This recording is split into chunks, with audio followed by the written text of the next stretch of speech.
Professor here at the Center for European Studies, and it's a great pleasure to moderate this panel. It's a very distinguished panel. The topic, of course, is the European economy out of the woods? I'm mindful of what Louise Richardson said in the last panel, that falsehood depends on uncertainty and haste. And we have a topic which is fraught with uncertainty, and we're going to force the panelists to speak in haste. We've given them each 12 minutes, and I'll warn them 2 minutes before. But it really is quite a remarkable panel. To save time, they have very long CVs. I'll be very brief in introducing them. On my far right is Agnès Benassi-Kéré. She's a professor at the Paris School of Economics. She serves as chair of the French Council of Economic Advisors. She's worked for the French Ministry of Economy and Finance, and then in a variety of academic positions, including the École Polytechnique. And she's a member of the Commission économique de la Nation, which advises the French finance minister, and a member of the board of the Banque de France. So thank you very much for being here. Beside her is my friend Daniel Gros, who's been director of the Center for European Policy Studies in Brussels since 2000. He serves as an advisor to the European Parliament. He's a member of the Advisory Committee of the European Systemic Risk Board and the Euro 50 group, and he's been a prominent advisor at high levels to many governments, including those of the UK and the US. To my left, at least in spatial terms, is Kyriakos Pierakakis. He's director of research at Dionysos, an important think tank in Athens, which is also co-sponsoring this summit. He's worked as innovation coordinator at Athens Information Technology, as an advisor to the Greek Ministry of Economic Development, as chairman of Greece's Institute for Youth, and he served as a member of the Greek government negotiating team with the Troika in 2014. And then to his left is Mark Schieritz, who's economic correspondent of Die Zeit. He's based in Berlin. He covers national and international economic affairs. He's written extensively about global economic architecture, fiscal and regulatory issues. And before joining Die Zeit, he was finance editor at the Financial Times Deutschland. Thank you all very much for being here. It's really a spectacular panel. I hope you're able to tell us something about the European economy in 12 minutes. I think we'll go in the order in which I introduce people, so we'll start with Agnès.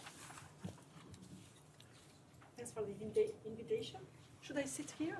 No, there is fine.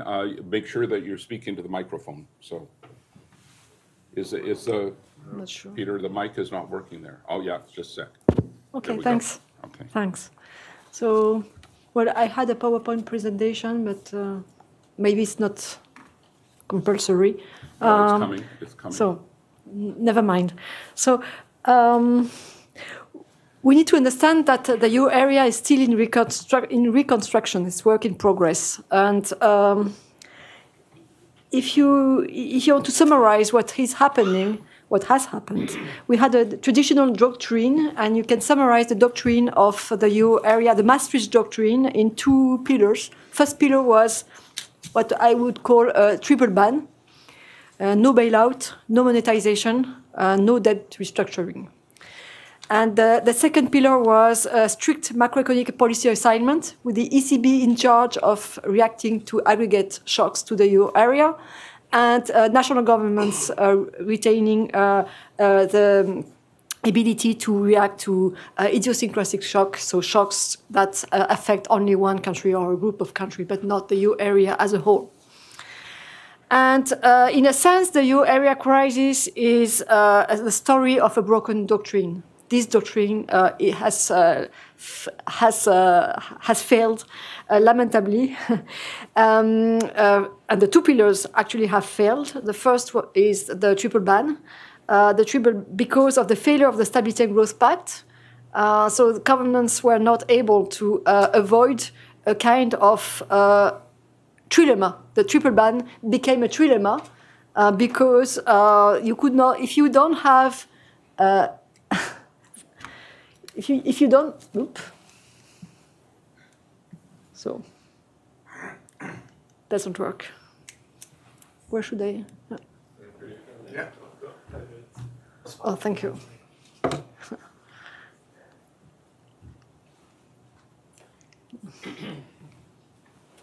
Can you see past me? Yeah. Yeah, okay. Okay, thanks. So because of the failure of the Stability and Growth Pact, the triple ban became a trilemma. You cannot at the same time have no monetization of the deficits, no restructuring of the debt, and no bailout. And in a sense, what we are observing is a kind of mixture of a little bit of monetization, a little bit of restructuring, and a little bit of bailout. On the macroeconomic policy assignment, we have rediscovered the policy mix, the need to combine monetary policy and fiscal policy in some specific cases, and also rediscovered policy spillovers across countries. So the question is what kind of new doctrine can be built? And the first need is to solve the trilemma. So how to solve the trilemma? I will talk a little bit about it, how to reintroduce sovereign default without triggering a new crisis. And the second is policy coordination. In some cases, there will be a need for policy coordination, and here the progress is very slim, I would say. Just an illustration of these problems of coordination. So this graph is what is called the fiscal stance, which is the variation in the cyclically adjusted fiscal balance of the euro area as a whole. So the bars, when the bars are positive, it means that there is a tightening of fiscal policy. When they are negative, it means that there is an expansionary fiscal policy. And the dots are the output gap, so the difference between GDP and potential GDP. So you see 2009, it's the second bar. So it's negative, and there is a negative output gap. This is the crisis, the 2009 crisis. So GDP falls below potential GDP, and many countries in the world perform expansionary fiscal policies, including the euro area, with an expansion of a little more than 1% of GDP. And then in 2010, the output gap comes halfway back to the initial, back to zero, and still there is an expansionary fiscal policy on aggregate. And in 2011, you see that the output gap, the dot, is close to zero, and there is a very strong tightening of fiscal policy, which is not necessarily bad. The problem comes afterwards, where there is a second dip in in the output of the euro area, whereas in other countries like the US, there was not such a second dip. There's a second dip, and the countries continue to tighten fiscal policy. They continue to adjust fiscal policy. And this is where 2012 and 2013, you see the output gap comes down, and there is still very strong tightening. And what is interesting is to understand the composition of this tightening. And the gray bars, the blue bars on the top are the countries under programs. So they had no choice. They were under programs, so they tightened because they were told to tighten. Then you have the light blue, which were Spain, France, and Italy, which were not under a program, but they were constrained by the Stability and Growth Pact. So according to the rule, they had to tighten, but they were not as much constraints as those under a program. And you see that it is a large part of the adjustment. But still, you have, on 2012, a grey part, which is quite significant, which is Germany and the Netherlands. And these countries at that time were not constrained by the European rules. Germany was constrained by its own rule, and it overperformed with respect to its own fiscal rule, which is tighter than the European rule. So here we have an episode of a coordination failure, because, and at the same time, monetary policy was not able to react. It had exhausted conventional tools and unconventional tools. Yeah, there was not yet quantitative easing. You may argue that maybe the ECB could have performed quantitative easing earlier, but this is another story. So, in my view, okay. I think when we talk about policy coordination should not happen every day or everywhere. It's very important in the euro area to keep subsidiarity as much as possible. So fiscal coordination is not needed every day. It's needed when monetary policy is constrained by the zero lower bound, or when there are strong spillovers, or when there could be in the future a trade-off for monetary policy between financial stability and inflation, for instance. So in these cases, fiscal policy would need to be coordinated across European countries. However, it's very unlikely that any strong coordination will ever happen in the euro area because governments are responsible for fiscal policy. They are elected by citizens that will not be happy if one country if they deviate from what they have promised to their citizens. So, in a sense, this is not new. Remember the 1990s, there was a European monetary system, which was a form of monetary coordination across countries. And it failed at the end, it was in the 80s, sorry. It failed in the early 90s. And then it was decided to move from coordination to integration. And the question today is that there is a kind of coordination of fiscal policies that doesn't work. And the question is whether a part of fiscal policy could move from coordination to integration. However, there are other areas of coordination that, if you think that the Stability and Growth Pact has failed, the other parts of coordination are even worse, I would say. So after the crisis, after the beginning of the crisis, a new process has been introduced, which is the macroeconomic imbalance procedure.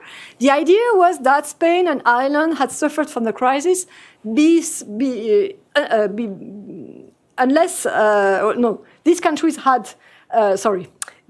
countries, Ireland and Spain, had complied with the Stability and Growth Pact, and nevertheless, they were hardly hit by the crisis. So the idea was to monitor not only fiscal imbalances, but also non-fiscal imbalances, I would say private imbalances. And but then, now when you look at the macroeconomic imbalance procedure, it's very wide.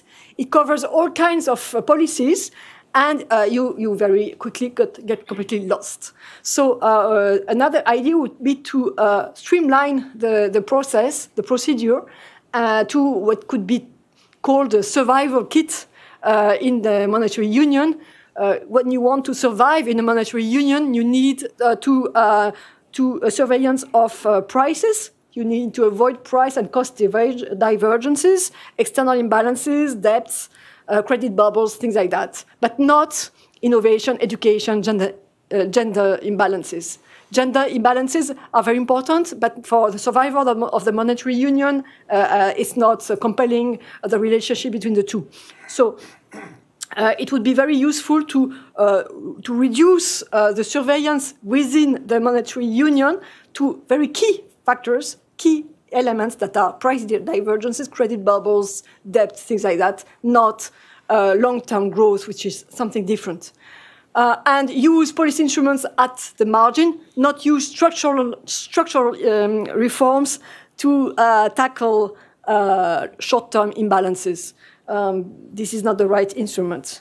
And also focus on consistency of the recommendations that are given to the governments. So just a few illustrations. Today we have different coordination processes in the euro area. What is the Stability and Growth Pact, the red circle, the MIP, Macroeconomic Imbalance Procedure, the green circle, and Europe 2020, which is a long-term growth strategy. And they partially overlap. So the same item could, depending on the country, fall under SGP, MIP, or Europe 2020. And frankly, for a member of parliament, it's very difficult to understand these procedures. So the idea would be to clarify and separate the different processes and spell out what is the objective, what is the instrument, and what is the horizon. And these happen to be different in the different processes. Yes. So the second thing is to ensure consistency for the EU area. So I take the case study of Germany and France. It's very nice because in Germany there is a huge current account surplus. In France there is a large current account deficit. So you would call for supply side policy in France and a demand side policy in Germany. Stimulate demand in Germany and stimulate supply in France. So it's quite the case in France that these are summaries of the country-specific recommendations to the two countries in 2017. And it's quite apparent in France that it's a supply-side policy, but in Germany it's not so clear. And in particular, this is a detail, but it shows the inconsistency. It was recommended to Germany to create the conditions to promote higher real wage growth. But real wage growth can be achieved through negative inflation. Okay, so implementing the recommendations country by country doesn't ensure that you have a convergence between the different countries of the EU area. And also to stimulate private investment, cutting the costs of the companies when they have already a huge amount of savings is not very consistent. So I would to summarize on these issues of coordination, I think that if we want to succeed in more coordination, first we need to streamline the process, not coordinate everything every day. Fiscal coordination today is not compelling. It was important. It would have been important in 2012 and 2013. Today, it's not compelling. So the Commission should not issue recommendations every day to all countries because they get nervous about it, and also not on all issues.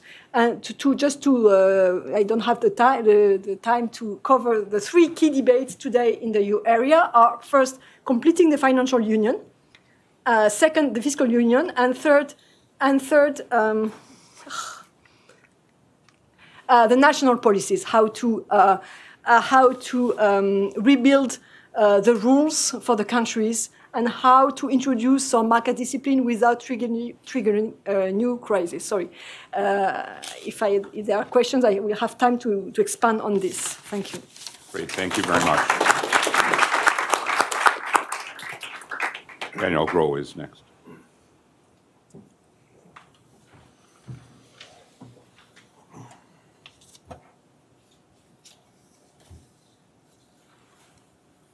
Okay, sorry, there was a message here. Okay, good. I have understood.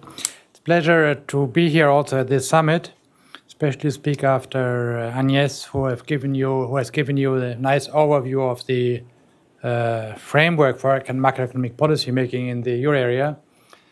My aim is much more modest. I just wanted to point out that we seem to have an economy which is now coming back from the woods, so to speak, and in my view, unlikely to re-enter them anytime soon.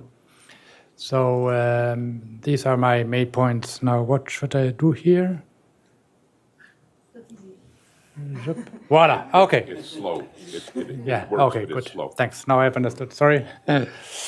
So my main point is basically that we have a slow recovery, but one which has the advantage of, in my view, being rather solid, and that it is underpinned by one really extremely important development, which is, in my view, widely underreported, which is this trend-wise improvement in the European labor market, particularly in the labor force participation rate, which indicates that there are really no big discouraged worker effect. As a parenthesis, let me say immediately, I will be talking about the euro area average. There are, of course, some outliers and some differences, but in 10 minutes, I will stick to the average, which already is interesting enough. So what you see here is, I think, something that Agnès referred to earlier. Ultimately, for a large area like the euro area, growth has to be carried by domestic demand. And that, of course, during the euro area crisis collapsed. partially also under the impact of the fiscal tightening that Agnes illustrated. But then basically it has been hovering around 2% since the crisis ended in around 2012. So that is, if you want, the broad picture where the economy is going now. And the key issue is, what about the labor markets? And here we see two things. First of all, I give you the development in terms of employment. And what you see is actually that, of course, the fall in demand had a negative impact of employment, as you would expect, but it has already now recovered to the peak of 2008, right? Whereas in the US, you see that the employment rate has actually not recovered back to the peak because there was something going on, which is that the activity rate or the labor force participation rate have evolved very differently.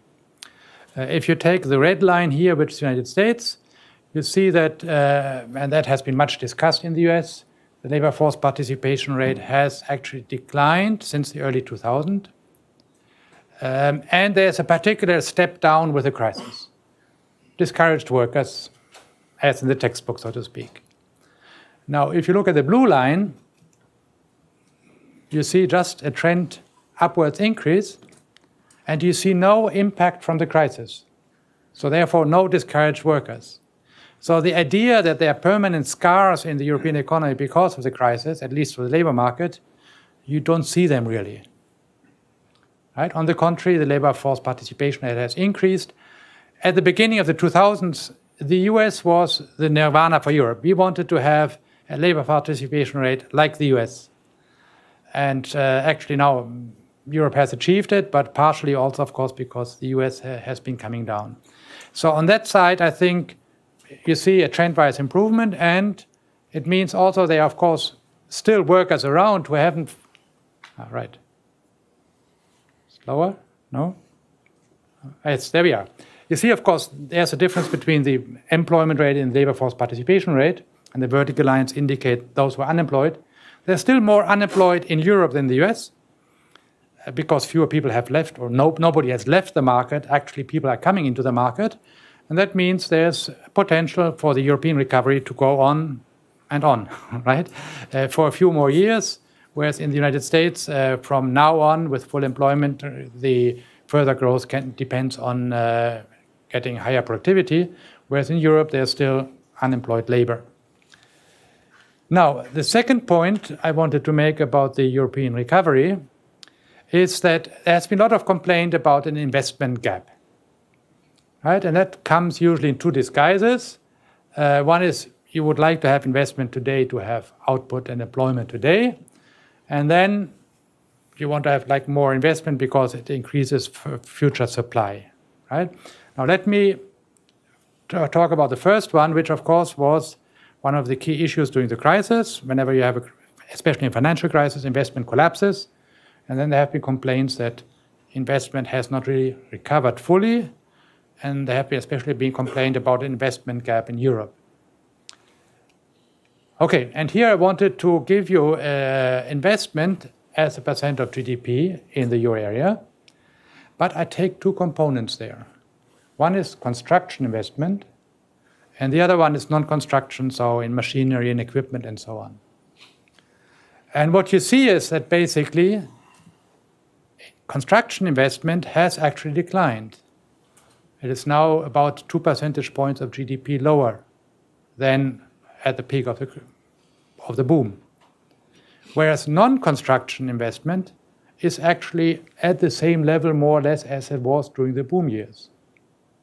So if you talk about an investment gap in Europe, it is basically because fewer houses are being constructed. Now, after you had a housing boom, at least in some countries, I think that is normal. After all, housing is especially in Europe, a very durable good, right? They last for 50 and more years. And therefore, once you have constructed too many houses for 10 years, there are a few years where you don't need to construct as many. So in my view, all this complaint about an investment gap in Europe is misplaced. Investment in machinery, in the type of stuff which fosters future production, has actually recovered quite nicely. And the only gap is in construction. Of course, the big mystery is, why has construction not really taken off in Germany? Why hasn't Germany become the next Spain, so to speak? But I presume somebody at the end of the table will talk about that later. So, as you know, until 2008, investment goes up, construction investment goes up in Spain and a little bit down in Germany. And now, ideally, you would have the roles inverse, but all that is happening is that in Spain it's gone down, and in Germany it's not really picking up a lot. It's picking up slowly a little bit, but not enough to make up for the gap. So, if you look at investment from different point of view, by the corporate sector, households and governments, you actually don't see also a very big difference. It is true that public sector investment has declined, but it is anyway in every country a very small share of GDP. And Germany is much talked about. If it goes from 1.8% of GDP to 1.5% of GDP, that is not really what can make a big difference. So yes, there is a case perhaps for more public sector investment, especially in infrastructure, but this is not what would really change the time path of the recovery in Europe. So this is my outlook for the European economy, which basically says the labor markets show no permanent scars, actually going quite well. Investment also so far, and there's no sign of a let-up investment, so both labor and investment is doing quite nicely. Let me conclude with this perennial scare about deflation. And here let me just make a very quick remark about what the central banks should be looking at in a time of when we have very high debt levels. In the past, in the 70s and 80s, you looked at the CPI because that is what could induce high inflation was what could induce people to change their consumption pattern, and you wanted to avoid that. Today, you're concerned about deflation, not because people might change their consumption pattern, but because you're afraid that debtors will not be able to service their debt, right? Typical debt deflation. But in Europe, this is not the case. Actually, it's the opposite. We have nominal GDP growth rates, which are higher than the nominal interest rate. And nominal GDP indicates the rate at which revenues for governments and revenues for corporations, for the debtors, actually increases. So debtors in Europe, just by sitting still, wait for nominal GDP to expand, interest rate burden grows less strongly. In the 1990s, for example, it was exactly the other way around. Then nominal interest rates were higher than nominal growth rates. So I don't understand the scare about debt deflation because in financial conditions are as favorable to debtors as they have ever been. I'm aware that some countries pay a risk premium, but even Italy, the average cost of new public debt is around 1%. The average rate of expected of increase in nominal GDP is around 2 to 3%, so higher. So even in Italy, there's no problem there. I leave Greece for somebody else. My conclusion is that this is a rather strong cyclical upswing which can last for a long time. Of course, not forever. At the end of the period when the excess labor has been mopped up, then growth rates will fall because then our declining labor force will come into play in Europe, and the low growth of productivity will also be a further break on growth. But for the time being, I could foresee that this cycle can actually last for quite some time. So let me conclude with this optimistic outlook here. Thank you.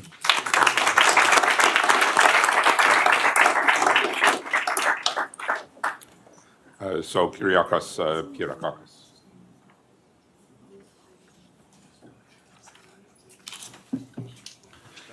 Thank you very much.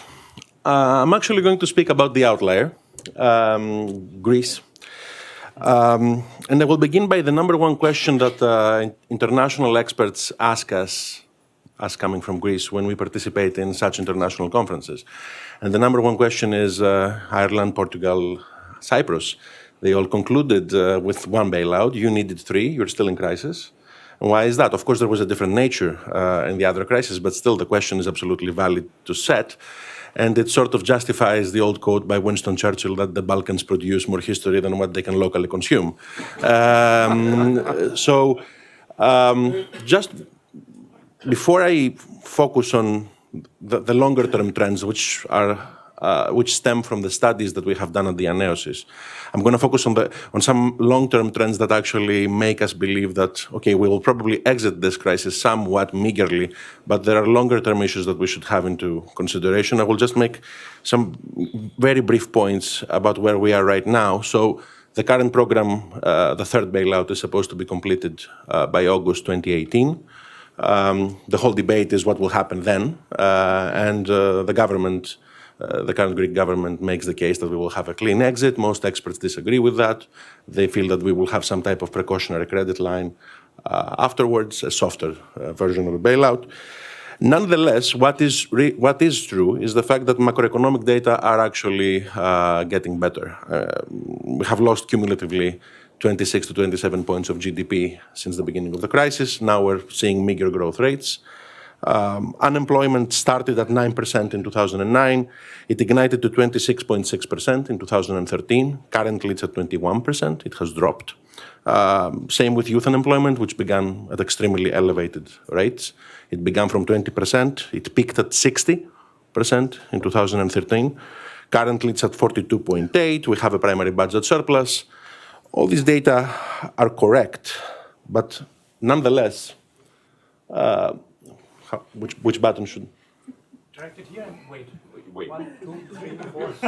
Okay, is it the top one? No, the one on The right one. Okay, so I'm going to focus on 4 points that have stemming from 4 different studies that worry us. The first one is the rise in the anti-European sentiment, and let me begin with that. It comes from a study which is called What Greeks Believe. It's an annual study conducted by the Aneosis. We have so far measured, this does take long. We have so far done 3 measurements. The first one in April 2015. It's the biggest beliefs study happening in Greece right now. The first one was in April 2015 when the incoming Syriza government was just in power. Then we had this dense political summer of 2015 with the referendum and the U-turn of the existing administration. So we felt that we needed to measure again in November 2015. And we had the 3rd survey in December 2016. We're about to do the 4th one. And this survey maps beliefs in politically volatile times. And we have seen a density in belief change. And the number one result had to do with a significant rise in the anti-European sentiment, despite the fact that the Syriza administration made this policy U-turn in parliament and voted for the 3rd bailout. To give you 2 examples on this, the first one is the evaluation of Greece's presence in the EU as positive. Originally in 2015, 69% of Greeks, 7 in 10, replied that Greece had received a positive experience by participating in the EU. 1.5 years later, this number had dropped to 53.5%. Those who are pro-drachma, originally in 2015, they were 2 in 10. In the last survey that we had, this had reached 33%, those who wanted to abandon the euro and go back to the drachma. But we have seen this net change in a series of other metrics as well. For instance, there is also a stark level of pessimism in the survey. Almost 4 in 10 believe that Greece in 10 years will not be a member of the Eurozone. Almost 4 in 10 believe that it will not even be a member of the European Union. 6 in 10 believe that in 10 years Greece will not have emerged from the economic crisis. And of course, 6 in 10 also believe that we will still have capital controls in place as we do. Pessimism is pervasive. Only 1 in 10 believe that the European Union will evolve into being a more unified confederation of states. If you look at the numbers, 1 in 2 believe that the European Union will split, with some countries withdrawing. 3 in 10 believe that it will even dissolve. Of course, pessimism is one thing. It's also matched by a couple of other concerning facts. 3 in 10 Greeks believe that getting into a closer alliance with Russia would actually be beneficial to their interests rather than participating in the Eurozone. And this has received lots of attention by international media outlets and foreign embassies in Greece because some feel that it's indicative about very problematic behaviors. And Also, I've put this in the presentation because I wanted to showcase that this velocity of belief change is also apparent in social matters. For instance, the majority of Greeks are currently pro-gay marriage, but 1.5 years ago, it was only 1 in 3. So we're seeing this velocity in terms of belief change in other issues as well. And this is the change that you can see over there from 36 to 50.5%. So this rise in the anti-European sentiment, I would say, is the first disconcerting element. But I'm afraid that there are others as well. And this is a study that we did in extreme poverty. Actually, the author of the study is here. It's Professor Matsaganis. We wanted to track who are the extremely poor in Greece and how has poverty more or less evolved during the crisis. And originally, we saw the relative poverty percentage. And as you can see, it hasn't fluctuated significantly between 2011 and 2015 because it's 60% of the median income. If the median income drops, this more or less remains stable. So we wanted to look at extreme poverty and with a specific methodology. Even before 2011, that you will see over there, in 2009, before the crisis, extreme poverty was 2.2% of the general population. This ignites to 17.1% in 2013, and it has been dropping every single year ever since. It was 15% in 2015, now it's at 13.6%. But what's more interesting is not that number per se, the fact that 1.5 million Greeks are extremely poor. What's mostly interesting is the structure of this number. Who are the extremely poor in Greece? And what we found out, and I'm going to say this, so in this slide, look at the number of those who are over 65 in 2015 who are extremely poor. It's only 2.7%. It has remained the same, more or less, in 2016. It's 1 in 40. If you look at the number in the 18 to 29 category, it's 24.4%, 1 in 4. Those who are extremely poor in Greece are basically the young. Now, if you were Greek and you were listening to public discourse about social policy in Greece, the perception of those who are poor is that it's the old pensioners, not the young. So there's this public perception that social policy should be targeted to the pensioners. And this hasn't changed even today, even though the main voting bloc of the current administration are the young, which is actually extremely interesting to watch politically.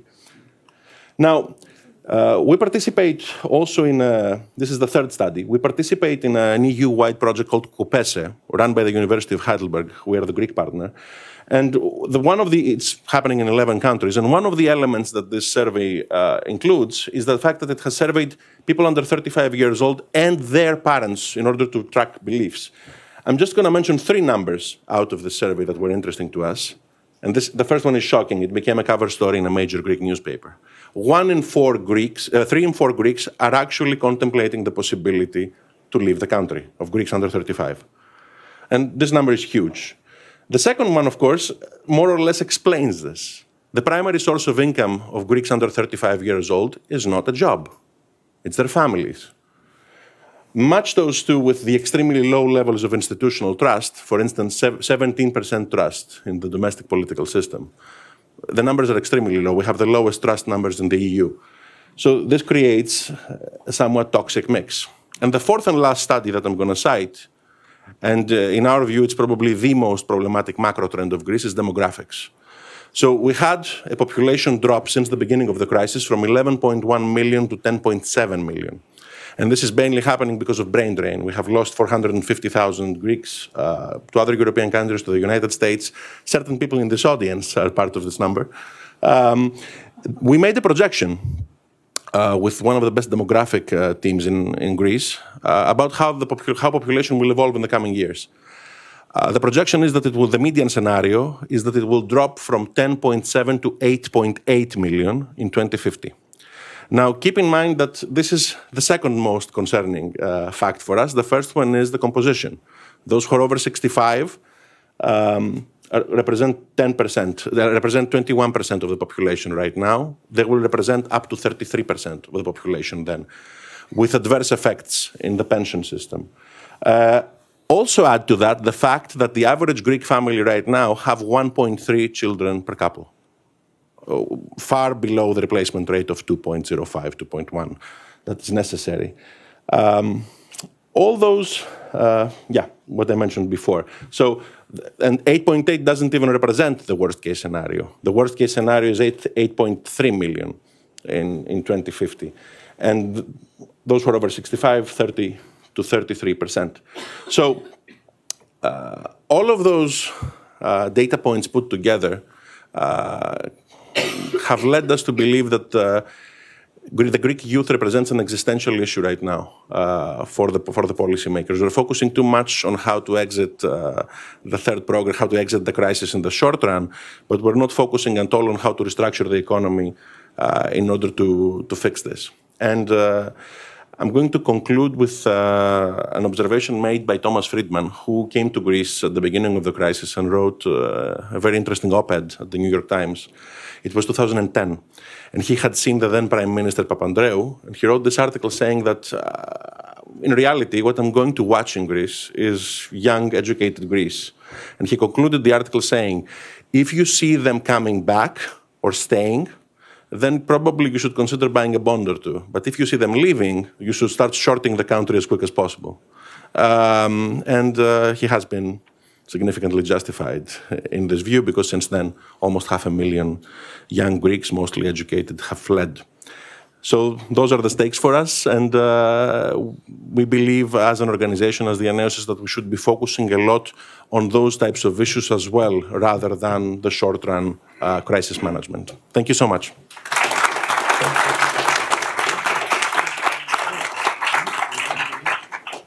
Thank you very much. And our last speaker is Mark Schiritz.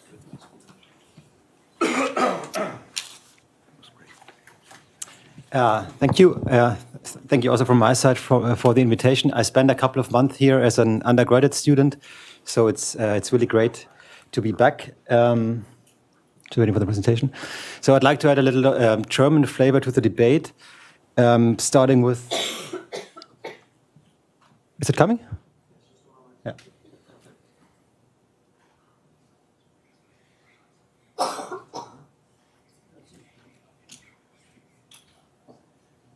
This is not MIT after all, you know.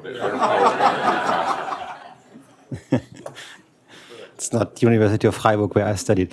So first of all, to have some conceptual framework, I like to think about Euro area governance in along two dimensions, if you will. So first, there's a centralized approach. You know, the idea is in a monetary union, you have no exchange rate to help adjusting in case of economic shocks.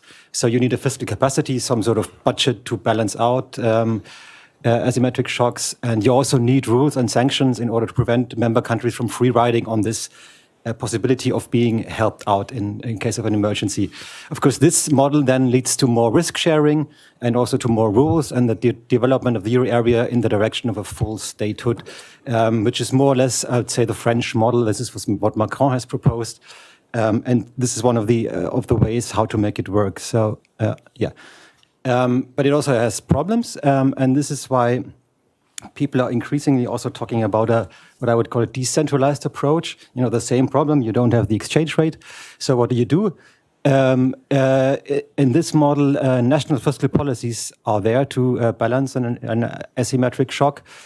And instead of rules, you have some sort of credible framework that enables market forces to work. You know, if you misbehave, then your bond yields go up and you're forced to correct your course and everything works again. And this why do you need a framework? Because it has to be credible that actually countries that are in trouble are not just bailed out, but they are forced to correct. So some sort of sovereign debt resolution mechanism, banking union, you name it. And this model, of course, is different because it would lead to less risk sharing and less rules.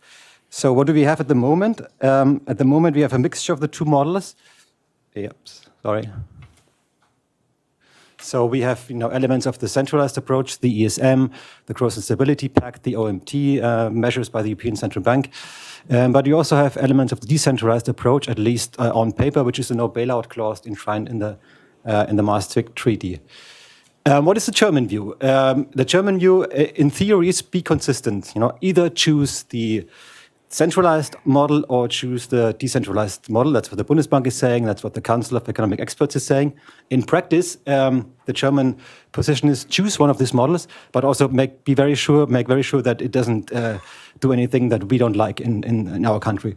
So we like to talk about debt resolution, but we don't like to talk so much about banking union completion and any other risk-sharing elements. Now we had elections. The pre-election expectation was there will be another grand coalition of the CDU, CSU, and SPD, and there will be some movement in the direction of a more of the centralized version of EMU, because both parties they don't like it, but they would have been okay to compromise. But that's, of course, it played out differently, and the most likely scenario at the moment is a coalition CDU, CSU, Greens, and FDP. So two parties stay the same, but the others, the SPD is no longer there, and this has grave consequences, because the Greens, the environmentalist party, would be open to a fiscal capacity, to a central solution, whereas the FDP, the liberal pro-business party, is strictly against it, and they just won't do it. And at the same time, since Angela Merkel's party has lost at the elections, the share of the vote has gone down. You can also see a loss of authority on her side, which is important because it weakens her grip on the members of her party in the parliament. So it won't be as easy as it was in the past just to force them to agree on some euro area deal, because they have become more self-confident, and the likelihood of a rebellion is much higher. What does it all mean? What can we expect from this constellation? In my view, it's highly unlikely that in the next 4 years we see a significant movement in terms of euro area reform. It just won't happen. I know the French want it, but I don't see any possibility of Germany to agreeing on something substantial. There might be progress at the margin, turning the ESM, the bailout fund, into a fully blown European Monetary Fund, as has been suggested by the Germans. This could also have some risk-sharing elements, additional lending facilities that make it easier to access the money that is there in the fund. But that is it, in my view. And you will see from the German side a focus on the decentralized approach. So not more budget, away from common budgets, and towards a debt resolution and all the other issues that I just mentioned. And fourth, I think, important development is that there will be movement in the euro debate, but not on economic policy, not on euro area. I think what the concession to France will be to offer from the German side more cooperation in other policy areas, the border security, defense, fight against terrorism. This is what the Germans will concentrate on, and in order to lead the debate away from the euro area. I found it quite interesting that when Macron gave his speech at the Sorbonne, which was expected to be the great euro area reform speech, he only talked about the euro area at the very end of the speech. And as we found out, and my colleagues at other newspapers also found out, he had a conversation with Angela Merkel before he gave the speech, and she told him, be better, don't talk about it too much, because we cannot agree to it.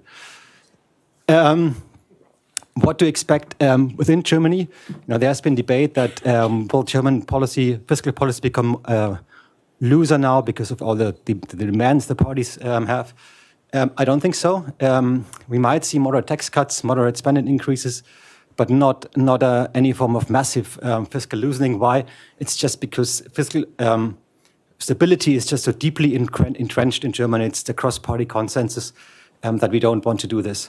By the way, it's also sometimes misleading that Dr. Schäuble in the great austerity regime, the German fiscal stance has been moderately expansionary in recent years. So this might continue, but nothing dramatically. Also, there are institutional obstacles. It has been mentioned there's a debt break in the constitution, and it's quite difficult. Even if you wanted to increase debt massively, it's quite difficult to achieve that. So the question then is, can we live with it? And here I'm very much with Daniel Gross. Yes, I would say yes. The upswing is robust. The European Central Bank will be in the debt markets for many, many years now. Even if QE ends now, because of the reinvestment of what they bought, what they have in their balance sheet, it will be there for a long time, controlling yields. So I don't see any problem there. And also a development that is rarely reported is that debt to GDP ratios and non-performing loans the big problems we had in the crisis are actually declining. It's with every upswing, you know, the bad stuff goes away if the economy is doing well, and that's what we are seeing at the moment. This is just quickly difficult to read, but that's the Commission's data on debt to GDP ratio, and you see actually it's not declining dramatically, but at least the direction is right. They are declining. So Italy, talk about this later. So my last slide, what are the risks to this development? I think politically, the main risks are hiccups somewhere, you know, in Italy. We have elections there. We might also have a failure to produce a stable government in Germany. I'm not 100% sure that this coalition will work out. There might be new elections, so it could become nasty. It's not my main scenario, but it can happen. And you also have to say there's also the risk that not only is there no movement in euro area reform, but there's actually backtracking. So there is a risk that the FDP insists on the more radical elements of its platform. For instance, it calls for ending the ESM, so that would be really dramatic. Don't see it's highly likely, but it can happen. And the third and last risk is we will have a leadership change at the helm of the ECB in 2019. And if some crazy guy, you know, became the new president or woman, this might be bad. The most likely candidate at the moment is Jens Weidmann, and I know doesn't have the best reputation abroad, but I think he's in the deep of his heart, he's a pragmatic central banker. So that I wouldn't see that as a risk. Thank you. Thank you very much.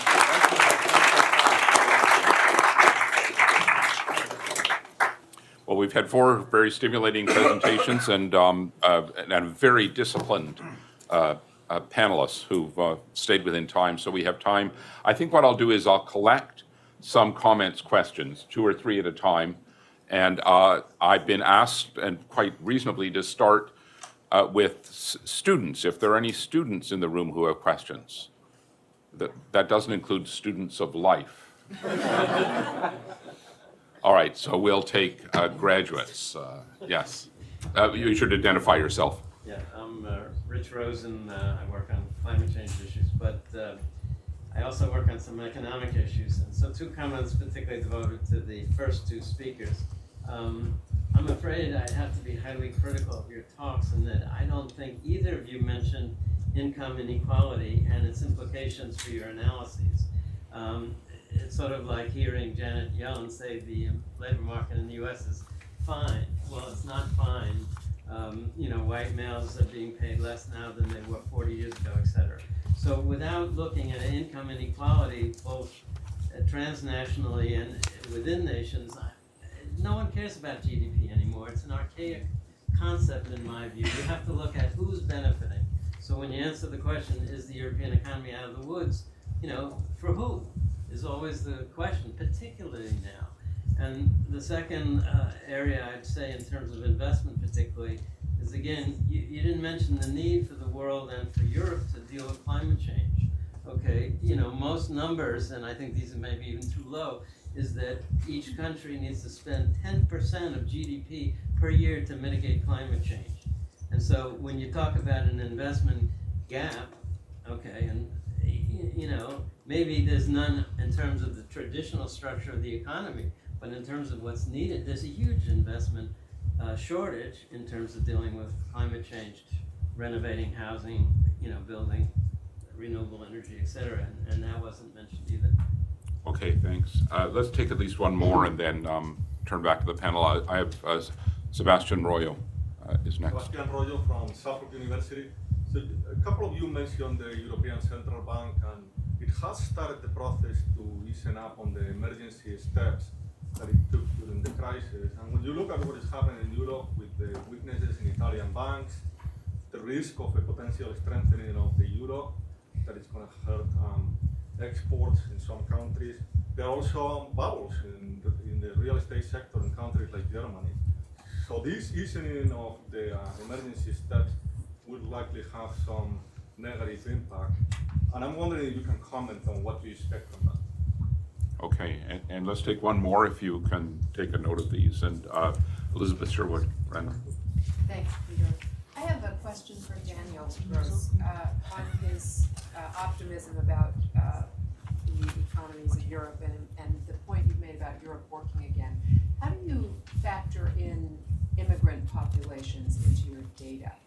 Where are the numbers associated with the mass influx of immigrants in various countries and whether they are being employed and in what way? Okay, so let me turn back to the panel. I'll start with Agnes and Daniel since they were most directly, but I'll ask if either anybody else has comments, feel free. Okay, thank you for the comments. On income inequality, you're right. I think there is something that needs to be thought about. In Europe, there is this principle of subsidiarity. So it is the task of the EU to sign trade agreements with China and to promote competition within the EU. But it is the task of the governments, national governments, to take care of the losers. And actually, they don't perform very well on this, although it's a little better than in the US and also than in the UK. And I think in the perspective of the new budget, the new EU budget that is going to be discussed, it will start in 2021, but it needs to be discussed well in advance because it's going to be extremely long. We need to rethink about that, whether the EU would not need to be involved in some kind of compensation of the losers, help to retrain. For instance, you could imagine some plans in coordination with local authorities when you have an area which is really distressed and say a 5-year window where you have investment in this area. And then maybe it will fail, but at least you have tried to do something. So I think the new budget would need to be much more contingent to events, and it also has to do with refugees, could have to do with hurricanes somewhere. So more contingent, less of transfers that are decided 7 years in advance. And also, where the French president has tried to promote the idea of having more competition between companies and between workers, but less between governments, having more tax coordination, more social coordination. And it has also to do with, it's not only inequalities, it's also the perception of inequalities, which is something different from inequalities, and which needs to be taken into account when designing the policies. So here, something could be done, but immediately the response of the other countries was, oh, he's protectionist.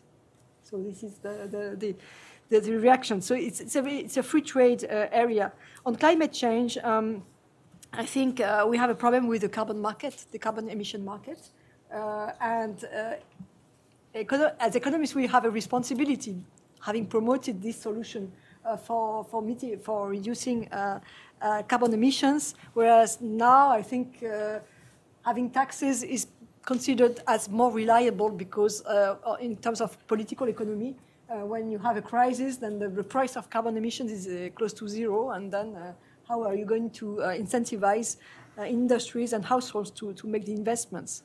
So we are still in this problem. Bubbles in Germany and monetary policy, I think one good outcome of the crisis was the rediscovering of so-called macroprudential policies. So the idea is that if you have a housing bubble in Germany, it's not the task of the ECB to take care of it. You have tools in Germany, loan-to-value ratios, caps on credit growth, and things like that, that can be used. And finally, immigration in the EU has been very unequal. Some countries have received the bulk of it. So a positive outcome in the short term is a slight demand boom in Germany in relation with the refugees, because you have to build housing, you have to spend money in training and so on. And so there's a slight, I think there's a slight public demand boom related to the immigrant. But I know that in the long term, this is a big issue because immigration is going to continue from Africa, even without a war in Syria. There's going to be a flow from Africa, and I don't see this flow coming down in the near future. Okay, thank you.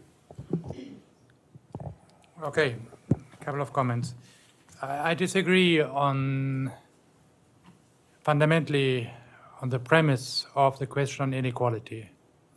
The premise is that inequality is going up everywhere, and if you look at the numbers, you get a very differentiated picture. Within the EU, across countries, you see a textbook convergence east-west, and you see some slight divergence north-south within the euro area. Right? So it is very mixed. And the north-south, we don't know whether it was once off because of the financial crisis, or that only future will tell. But as I said, across countries, no evidence that there's an increase in inequality generalized in Europe. Within countries, it is very similar. You have some countries where some indicators point to more inequality, others where it's the other way around. And if you pick carefully, you can, of course, have all countries going up, but every country presents you with many different indicators. Even for Germany, if you take the Gini coefficient after taxes, the interesting thing is it had increased until 2005 and stopped increasing after the reforms, the hard reforms, which were supposed to be so antisocial. That's why it's a very differentiated picture. And the premise that there's a generalized increase in inequality in all European countries is just not true. I leave investment to Agnes.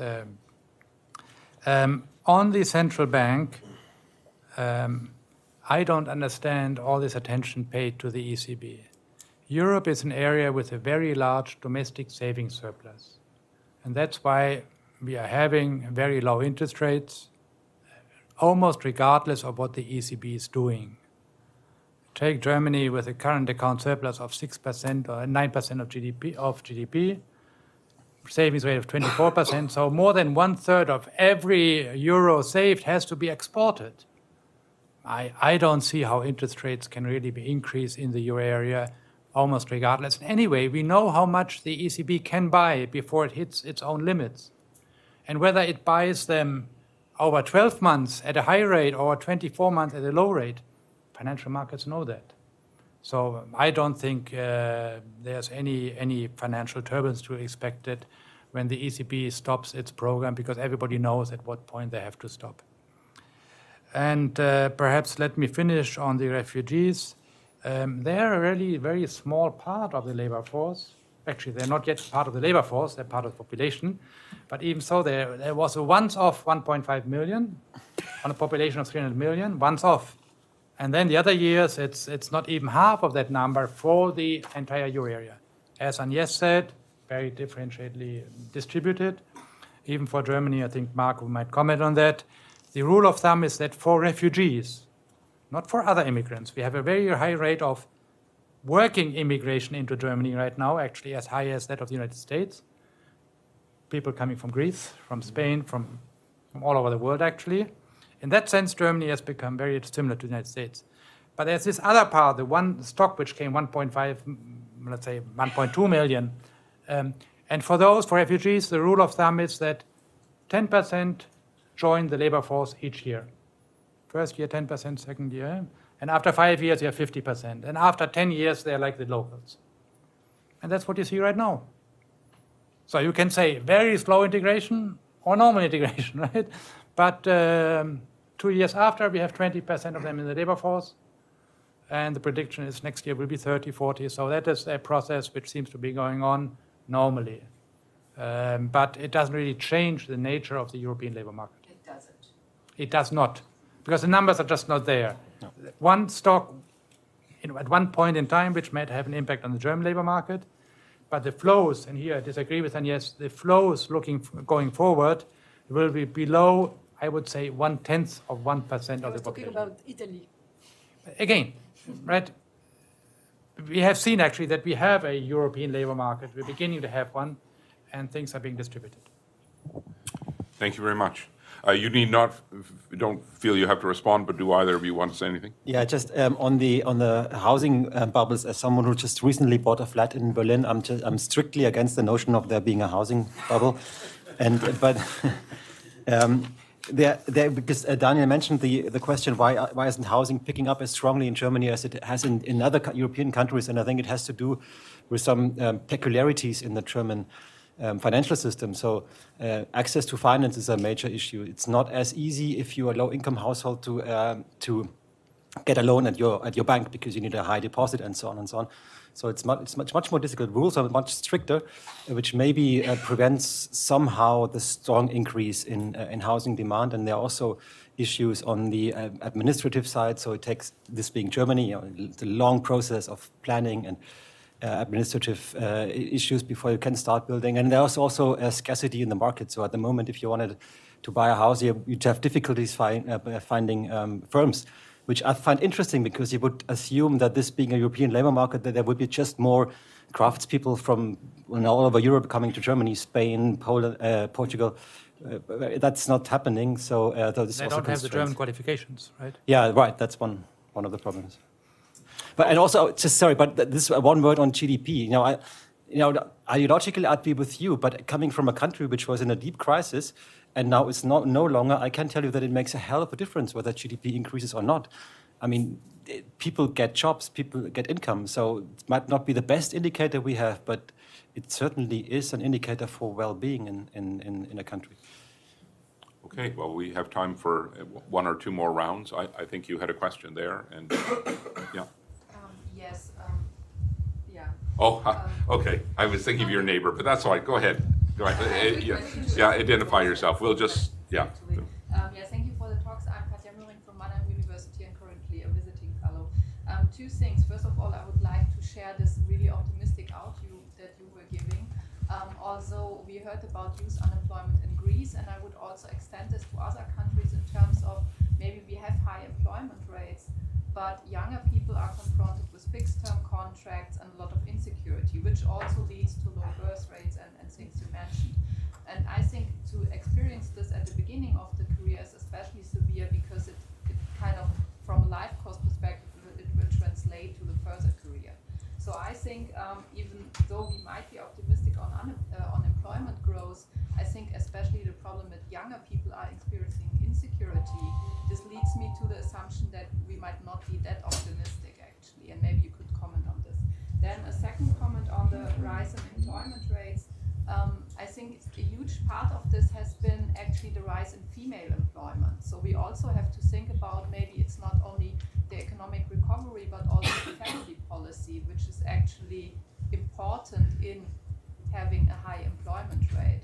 So how do you view this kind of importance of other domains in policy, like family policy, institutions, and so on, in comparison to economic policy and economic recovery? Thank you. Thank you. Can I just ask, are people able to hear, generally speaking? Good, excellent. So we'll just go there. There's a troika there. We'll just go to the troika. We'll go to your neighbor and then to Vivian Schmidt. So thank you so much. I just have, it actually follows some of the questions that Katja asked. So my name is Ivana Stylovich and I'm a visiting scholar here. So I would like to go back to two questions, maybe inequality, but differently asked. One is really the concern of rising in-work poverty, and I'm thinking here about the recent Eurofound study from September 2017. The European Commission mentioned in its reflections on the social dimension of the EU that there is around 1/4 of EU population that is at risk of in-work poverty. And the second connection question is, I can send you the reflection paper. And the second question, in the second linked phenomenon is the growth, as Katja mentioned, of precarious work. And so I was wondering, maybe the employment rate is high, and maybe we are doing better than the United States, but definitely the figures do not necessarily reflect the experiences of workers. And I was wondering, how do you factor that into your analysis? Do you come across these issues? Is it of relevance for you when thinking about the political and economic future of Europe? Okay, thank you. And we'll add Vivian Schmidt to that. Yes, thank you. I very much enjoyed your comments, or actually I didn't enjoy them. They made me very, very uneasy. And not only about on the labor issues, but more specifically, so Agnes, I mean, I think you suggested that the European semester rules should be streamlined. But you also started out with a description of the problems with the pro-cyclical policies before, and my question would be, to what extent are some elements of the pro-cyclical mentality still in these rules? And then whether they are or not, they don't work. And I think there's a CEPS study that suggests that implementation full implementation is no more than 7 to 10%, et cetera. So, so bracket that. I think sort of one is the problem with the rules, which look hierarchical, top down, leads to questions of politics. But then moving on to Danielle Rose, comments that it seems to me that you were suggesting, since everything is so positive, we don't really need the Juncker Fund or more investment. Things are moving forward, so ending with Mark's comments that you can either go centralized or decentralized into deeper integration or less.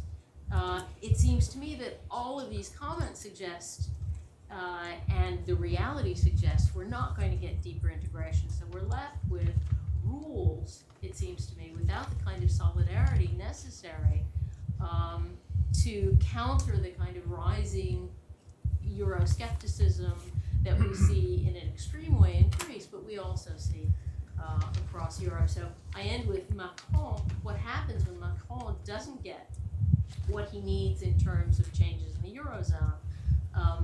5 years hence, where are we? All right, well, that, on that optimistic note, I guess we'll start with you again. Thank you.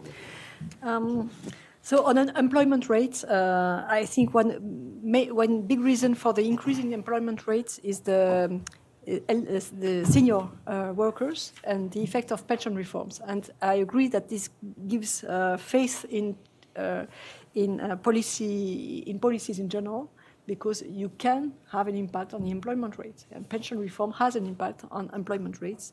And so this is something difficult to understand, to explain to the people, because at the same time you have an increase in the employment rate and an increase in the unemployment rate of the senior, because they are in the labor force. So some of them become unemployed, whereas before they were not unemployed. So about poverty, in-work poverty. So here I talk about France, because I'm not so sure, I don't know much about the other countries.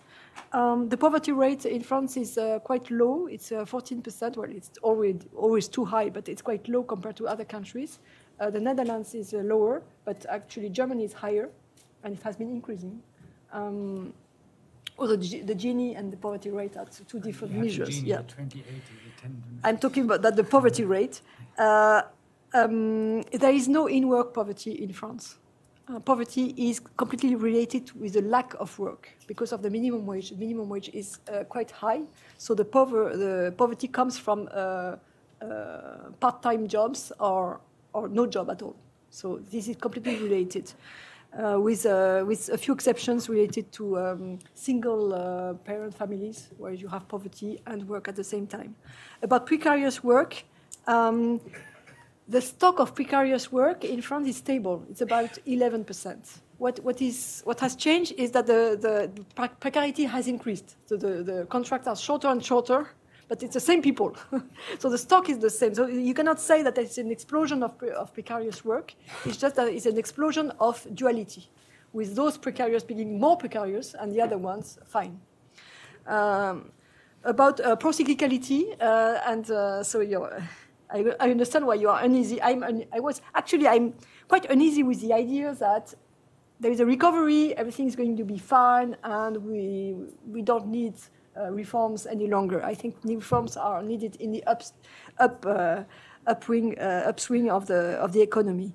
And if I can also say, I'm uneasy also with the idea of relying on market discipline. Nobody talks about the Asian crisis. The market was not especially brilliant in forecasting the Asian crisis. So are we going to put our faith on market discipline? I am quite uneasy with this idea.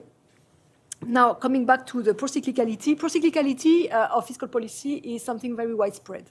So even in countries without these rules, you can find procyclicality. It's political economy. When you have a demand boom, when you have a GDP boom, you have more tax receipts, and there's a tendency to distribute them. So it's not just the euro area. However, it tends to say that we should rely more on automatic stabilizers, less on discretionary fiscal policy, especially when we think about something at the euro area level. And what I tried to say in streamlining the European semester is that the European semester, you have country-specific recommendations that are different in different areas. So you are going to repeat every year to Italy that they should reform the innovation system, they should reform the justice, and it doesn't make sense vis-à-vis the stability of the euro area itself. So for the euro area stability, it's much more in terms of cost divergence, in terms of credit booms. So it has to do with macroprudential policies, which are a different process, not incorporated in the European semester. So it's kind of mismatch between the objectives and the instruments. I think we have the instruments. I think we have the objectives. It's just that they are not in line. There's a mismatch. We put the instruments for the wrong objectives and vice versa, in a sense. And there is a big debate with Germany about the current account, because a very high current account. In Germany, there is this opinion that a very high current account proves that the country is highly competitive. And for economies, competitiveness has to do with market shares, not with the current account. Current account surplus means that there is excess supply, and so there is a shortage of demand. Thank you. Daniel. I might also be uneasy with the idea that you can have a recovery without reforms, but I think we talked earlier about facts, and the facts are there that there is a recovery. We can always have doubts that it will continue, but as I said, all the basic ingredients are there for it to continue. So let's just recognize the facts. On labor force, on the aging, most of the increase in the actual labor force participation rate you can explain with one variable, education. Because the levels of education in Europe have increased trend-wise everywhere, and in particularly in the south among the females.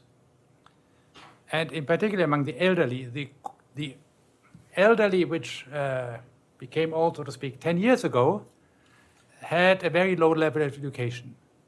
The elderly, which become now 55 to 65, they have a much higher level of education, and therefore they stay longer. Also because they had different jobs, less physically demanding, because if you have a higher level of education, you typically have jobs, right? So that is part of a natural process. On top of that, there might have been some pension reforms and so on, but the key driver behind the higher, the trend-wise increase in the labor force participation rate in Europe has been a higher level of education, and since that works itself through the system, it's continuing, it's likely to continue. And as I said, in the south, particularly among the females.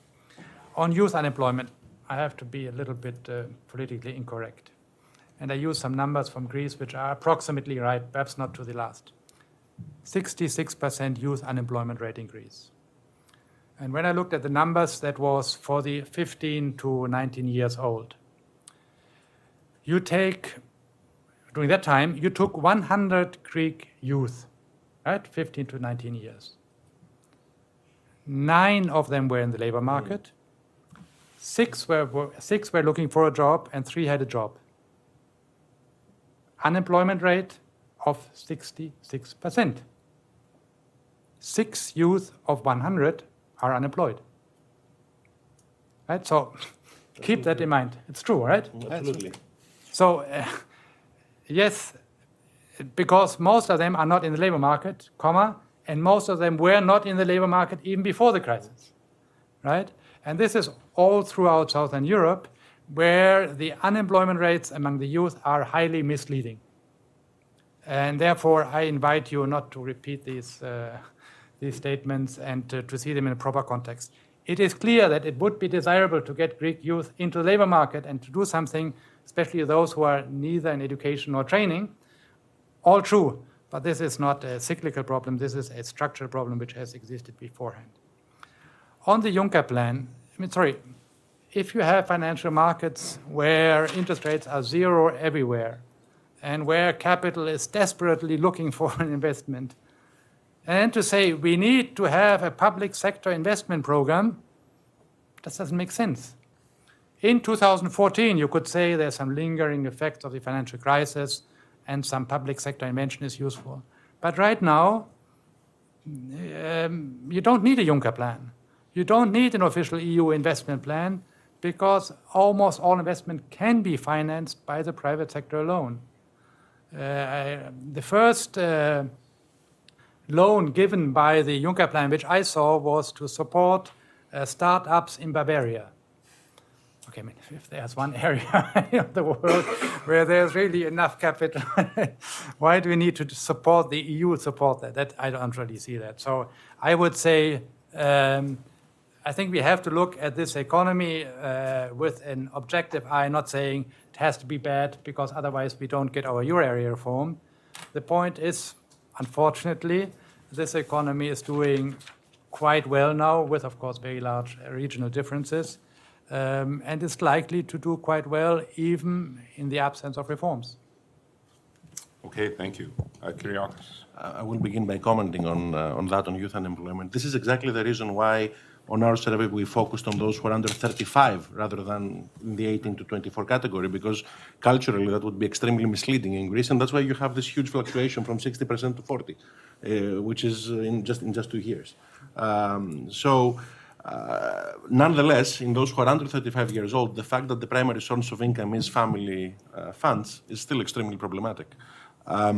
And the mix that I more or less tried to describe before, that those who are young in Greece are basically extremely poor, basically unemployed, they don't have enough children and they want to leave, this also creates a toxic mix vis-a-vis political radicalization. I was recently in a discussion with the former head of YouGov in Greece, where he was speaking about the British referendum while I was speaking about the Greek referendum. And in his analysis, the funny thing is that the vast majority of those in the 18 to 24 category voted for Remain. In the Greek case, those who voted yes in the Greek referendum were basically the pensioners, rather than the young. So it's exactly the inverse picture. And most of the new jobs that we're seeing, created in Greece right now, they are precarious, basically. They're not sustainable in the long run. So this interests us, and we feel that we're not going to stay only in the diagnosis. We feel that there are things that could be done vis-a-vis family policy, social policy, etc. But there are many, and they're not happening as quickly as they should. Yeah, I'm really grateful for this question because I think it goes to the heart of the matter. More solidarity. To me, solidarity is a very shy animal. So what would happen if we increase transfers, say, from Germany and Netherlands to Greece and Italy? Because the Italians and the Greeks would be happy, but the Germans and the Dutch would not be at all. So I'm not so sure whether more solidarity really increases, the pro-European sentiment in the euro area. It could be, but it could also have the opposite effect. And related to this, this decentralized option, which I personally have become more and more sympathetic with, is because if you look at the alternative, which is a centralized quasi-state, this would mean that the French legislature would have to accept if the Commission rules on a certain budget item, because if you want to have a central budget, you need to have central control of the finances. And I'm not so sure if the political conflicts that will necessarily emanate from this are so much better than having the market, which is also not always right, but maybe easier to correct, than having a major conflict between, say, France and Brussels or Germany and Brussels or Germany and France, because you have this transfer of competences. I mean, after all, the euro area is still a creature of sovereign states or quasi-sovereign states. So it's not that they easily just give up their competencies. So that's why I think this decentralized thing is definitely worth looking at it more closely. Great. Thank you very much. I think we are out of time. And as I'm being... Can I just have the last word? Yes, please. Before you conclude, I want to thank our panelists, and I want to thank all of you for coming. I hope that you'll continue to follow the rest of the proceedings today. If you have a confirmation for participation in the lunch at the faculty club. I would ask if everyone could proceed there quickly. We'll start at 12:30. For those of you that did not receive a confirmation, we hope that you will still follow. We are providing lunch upstairs and a live stream where you can follow throughout lunch and then rejoin us for the afternoon panels at the faculty. All right, well, let me also thank our panelists. This was really very good.